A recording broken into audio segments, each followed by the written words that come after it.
بسم اللہ الرحمن الرحیم۔ السلام علیکم میرے پیارے دوستو۔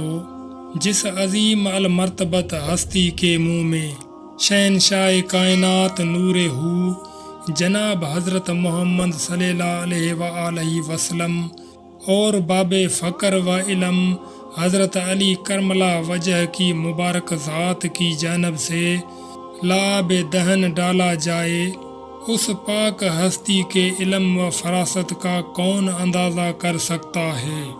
سیدنا غوث اعظم رحمۃ اللہ تعالیٰ علیہ کی زبان مبارک سے نکلا ہوا ہر حرف اپنے اندر بے شمار حکمت و معرفت کے خزانے چھپائے ہوئے تھا۔ فقر محمدی کے خزانوں کو آپ رحمۃ اللہ علیہ نے اپنی دانش و بصیرت سے عوام الناس میں بے پہا لٹایا۔ آپ رحمۃ اللہ علیہ کا سینہ مبارک فقر و علم کا کنجینہ تھا۔ آپ رحمۃ اللہ علیہ جب بھی کسی موضوع پر لب کشائی فرماتے، معرفت و حکمت کے موتی بکھیر دیتے تھے۔ فقر و توصیف، علم و حکمت، فہم و فراست، علم فقہ اور دانش و بصیرت میں کوئی آپ رحمۃ اللہ علیہ کا ثانی نہیں۔